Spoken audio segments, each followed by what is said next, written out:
Aujourd'hui, à Quelle histoire, un moment historique et ludique nous amène à parler de prison, également du domaine immobilier, en compagnie de Dominique Lévesque, un passionné de jeux de société. Bienvenue à Quelle histoire.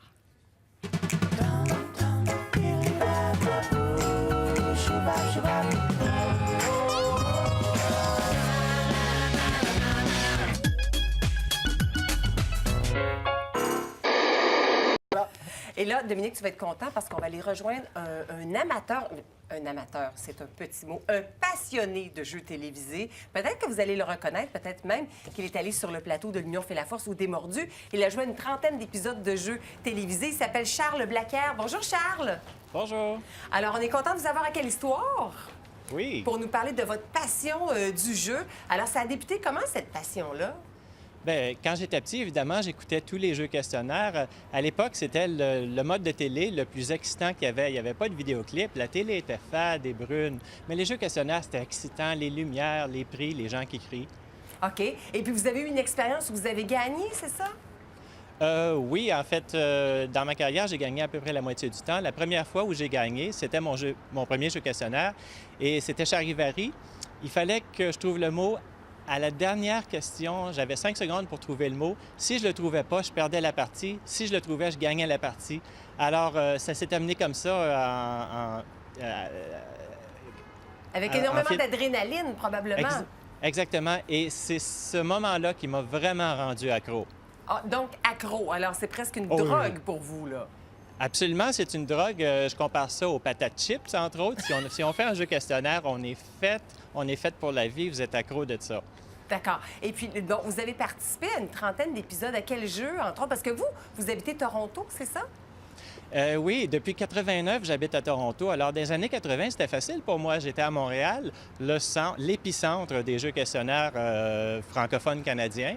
Alors, j'avais juste à prendre le métro pour aller auditionner.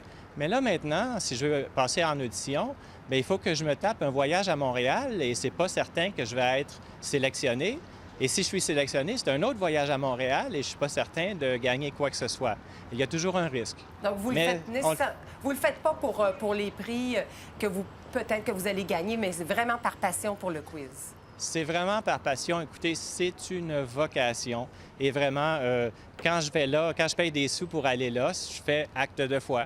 Ah, d'accord. Eh bien, j'ai Dominique Lévesque avec moi qui a créé Les Mordus, qui a créé l'Union fait la force. Pour vous, quel jeu, quel quiz télévisé vous préférez?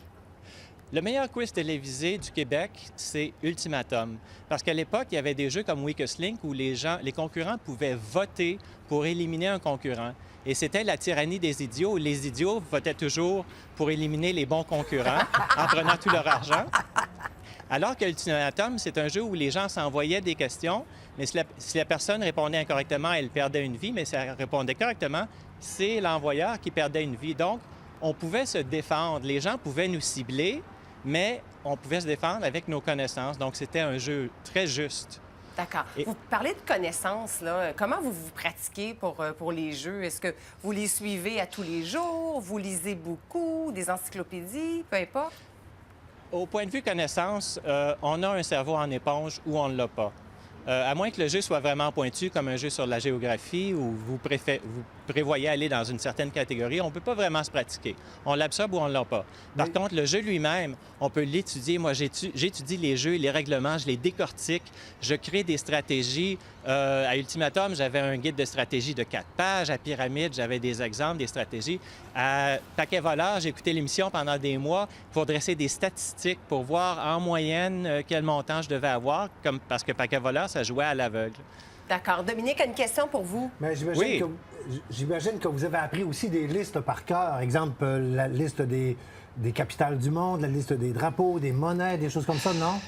Honnêtement, je l'ai fait de temps en temps. Là, dans le train, je regardais quels chefs d'État ont été élus depuis 1 an, parce que ça fait souvent une bonne question. Hein, mais ça n'a jamais porté fruit. Je veux dire, c'est comme acheter un billet de loterie. On peut essayer, mais il n'y a jamais de certitude. D'accord. Et puis, est-ce que ça vous paralyse là, quand vous devez appuyer sur le bouton, donner votre réponse, ou au contraire, là, tous vos sens sont en éveil? Absolument pas. Je deviens en feu, j'explose. Je suis une personne extrovertie et j'ai un esprit rapide. et des bonnes connaissances. Alors, je suis dans mon élément dans les jeux questionnaires. Souvent, j'anticipe la fin de la question à une paire d'as à Radio-Canada, par exemple.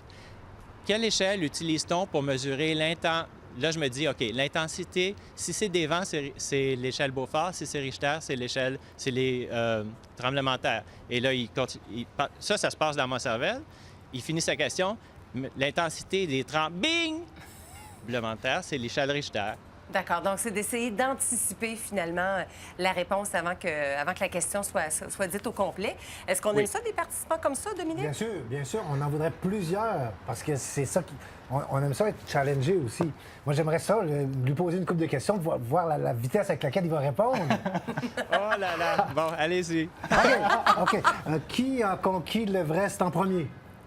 Qui a conquis l'Everest en premier? C'est pas Sir Edmund Hillary? Oui. Une cochonne. Quel était son Sherpa?